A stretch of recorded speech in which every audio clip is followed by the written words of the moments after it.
Welcome to Spring Mountain Raceway. This is in Pahrump, Nevada. Great racetrack. We're on the north-south configuration here for the Ron Fellows Level 1 driving school. This is the second day of the school, which took place in July of 2025. And July in Nevada is exceptionally hot, so the air temp, I believe, is about 105 degrees. Track temp must be well north of 130 degrees. So the reason I'm saying that is towards the end, the brakes started to fade, the tires were really getting worn, and was pushing the car as hard as I can. But this is the end of the second day, so I was pretty familiar with the track, the braking lines, and just want to talk you through a few laps here.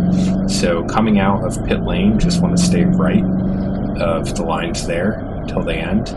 You'll see the orange cones, a few are yellow.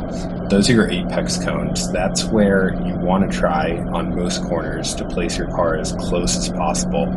And we're on the out lap, so I'm going to be going pretty slow, but still trying to practice the appropriate lines. Just to orient you, you'll see the track map on the top left of the screen. Speed obviously in the middle. Throttle brake inputs to the right. And then below the gear indicator, you're going to see my timing once we cross the start-finish line. So that's interesting to see when I take a corner pretty well and I'll gain a few tenths of a second, or where I don't and I'm going to lose a bit of time. On the left here, this blue cone, that's your turning cone. So that is where you want to start turning in the car. And really the most important thing with all of racing, as everyone knows, is your eyes. So you don't want to lock your eyes on the apex cone. You don't want to lock your eyes on the braking cone. Typically, and this will be better demonstrated with my point of view footage on my Metaglass I'll show later, you'll see the turning cone in your peripheral vision. By the time you've reached the turning cone, you already want to be looking at that next corner. But without overcomplicating things, I will just narrate a few laps emphasizing some nuances of these different corners. Turning cone, apexing here. Another thing to note is just use all of the track. You have a pretty large width across this track. Use the curbing. As you can see, I'm getting my wheel up on the curbing. The curbing's smooth. This will give you the extra few feet to carry an extra 2 to 3 miles an hour through a corner, which is going to noticeably improve your lap time.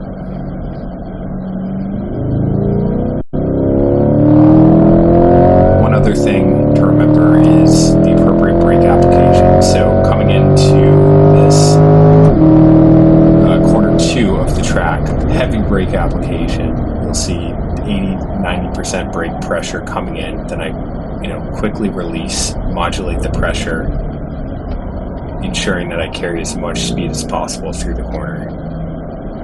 Using the full curbing here, accelerating as soon as I have the car pointed in the right direction. Braking just past the 1 sign into this first apex. Could have gotten a little bit closer there. Looking for the second apex cone on the right side. Getting up on that curbing, looking for the next apex cone, where you can be 2 or 3 feet out. You don't have to get on that curbing, because you're then trying to hit this 4th apex cone, accelerate, track out as much as possible, full throttle. Brake coming into the right-hander, turn in, apex, and then set the car up for the S's. On the curbing, again, right off of the curbing, on the curbing here, tight U-turn, hugging the corner.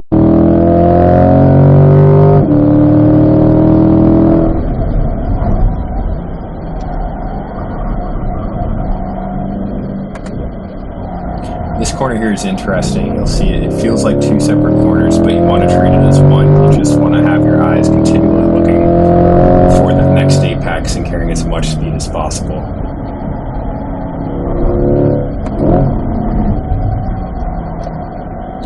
The other thing to note is we're on the track setting inside the car. You'll see in the point of view footage, you have electronics to help you out. You have a good amount of traction control, ABS, stability control. So worst case, car gets unsettled. It's most likely going to save you, avoid a catastrophe.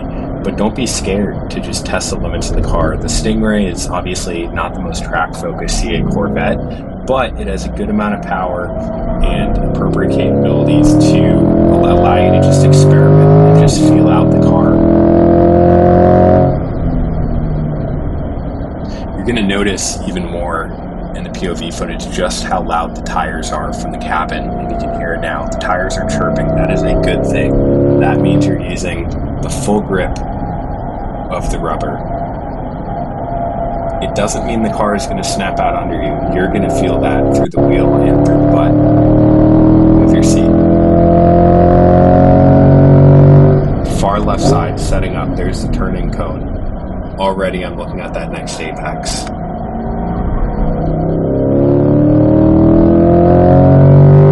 S is using that curving. It's a little off that apex there. Hugging the curb and then applying throttle as quickly as I can, looking at that exit curve and getting all of that speed through here until you go through this two-part corner, but trying to carry as much speed as I can.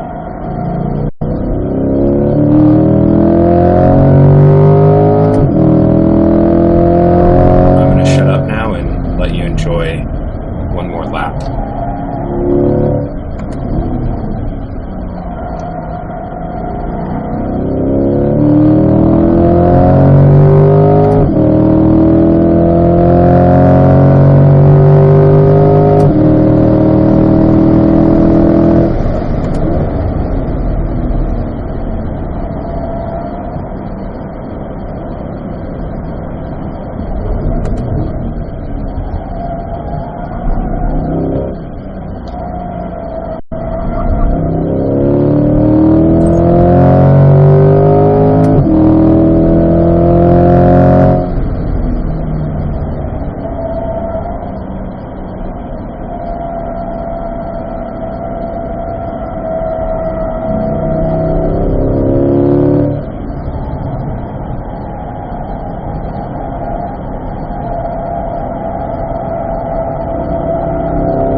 Jumping into some POV footage here on my meta glasses, just want to emphasize where I am looking. So turning into this corner, my head was already turned before I even hit that turning cone.